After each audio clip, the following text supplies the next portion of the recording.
grabbed my gimbal and some scrap leather today to go to the quilting show in Sacramento, California. And I am at the Innova booth where I have a chance to quilt on a long arm on leather, which is an opportunity I can't refuse. It's great to work with Jim from Innova and work with this outstanding machine.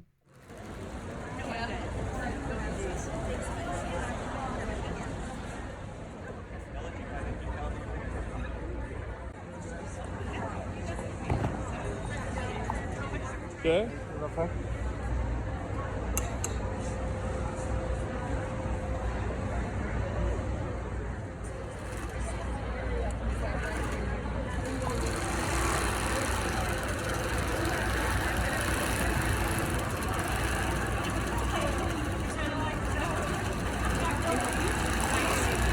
So we'll just do a piece. If we have to cut it off, we will, but I'll just come down here. So that way we can keep a piece right here, right? Right. And I'll put a design in there. But you can see it's not even struggling to get through the leather at all.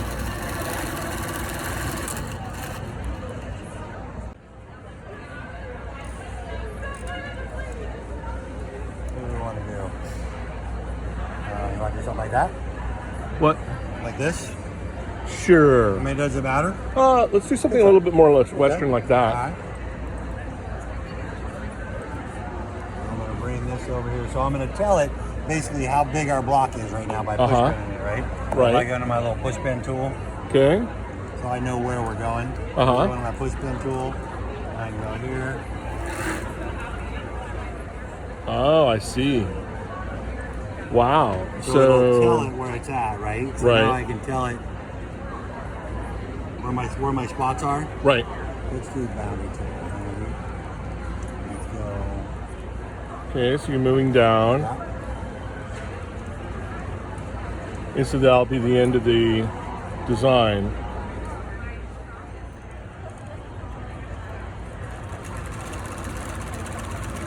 And we're off and running. We're off and running.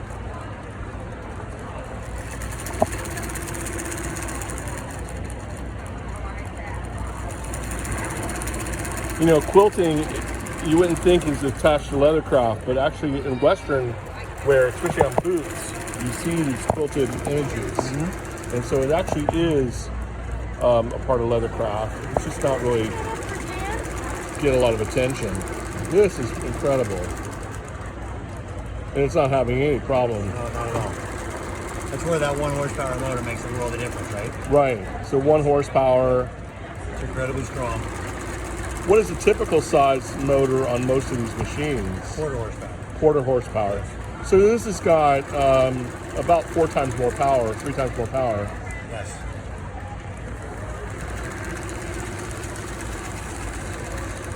And because these are really industrial sized machines, I imagine the components they're made of are really sturdy and can handle continuous. 100%. They're all industrial metal. There's no plastic in these things. There's no plastic at all. Everything's all industrial, sealed bearings, all metal gears, all metal shafts. Can I tell you how important that is? Because I worked briefly as a mechanic for sewing machines, and it was shocking the number of Kevlar and plastic parts you'd find in really expensive machines. Yes. And I can't name any brands, but you know what I'm talking about. That and you know, every single time that metal comes into contact with plastic, the metal wins and the plastic loses. 100%. And the repair bills were astronomical. Yeah. So it's really important to know what your machine is made of. Mm-hmm. So it's just kind of gliding along and putting in this design. You can see how it's quilted out.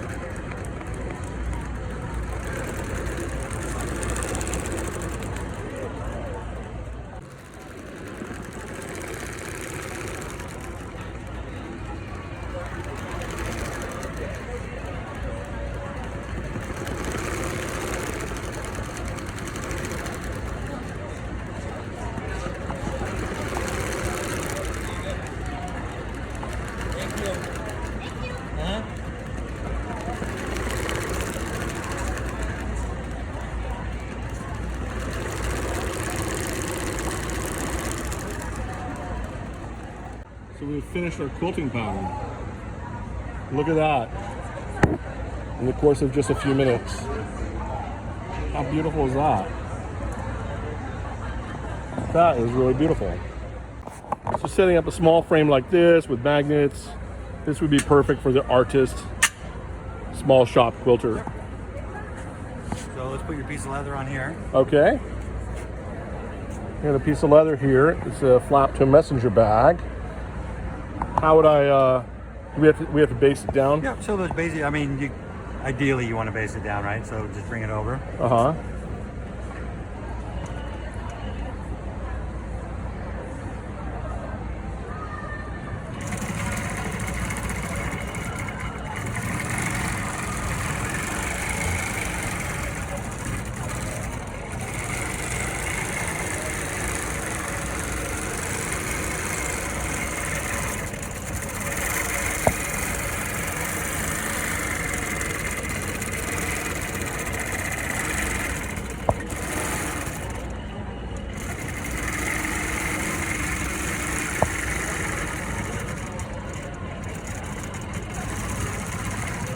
There you go. Okay. So Down a nice little swirly swirl.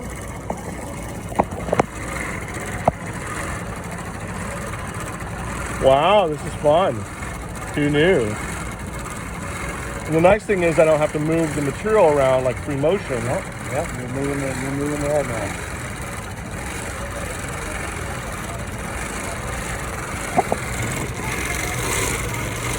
Now I'm a newbie on this, so my lines are questionable. But it's a real nice artistic look. And it's not something that often is thought about or considered in leathercraft world.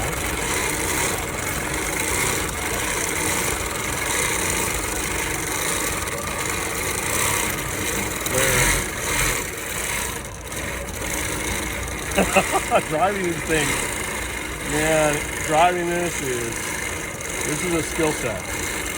Like riding a bike, right? It's like riding a bike, yeah, it's muscle memory. And usually on a sit-down machine, there's a whole different set of muscles in there. Oh yeah, totally But different. the good part is going from a sit-down to this is much easier than going from this to a sit-down. Right, So the learning curve is much quicker. yeah.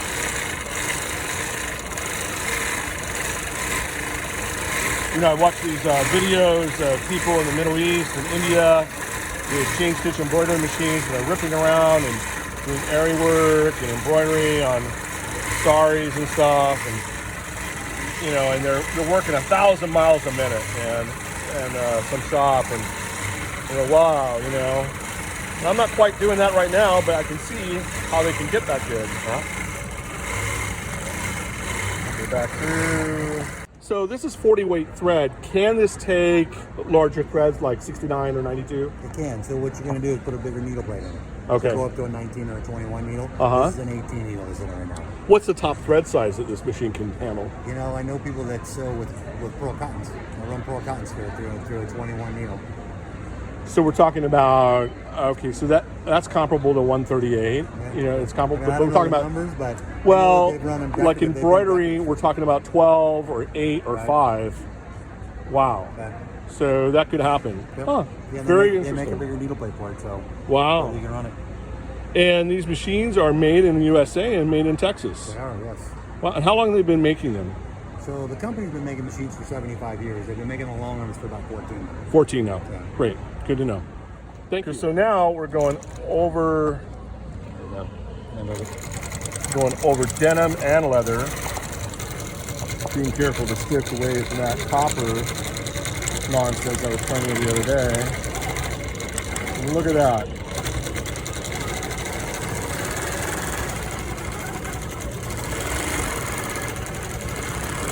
So it's having no problem with leather at all. So this has the highest pressure foot clearance of the long arms. Yes. Would you say, I mean, just judging by behavior of people here, most people have no idea that this could be leather. No. It's not something that most long armors are going to do, right?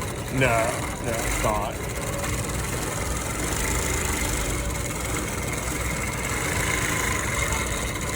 Wow.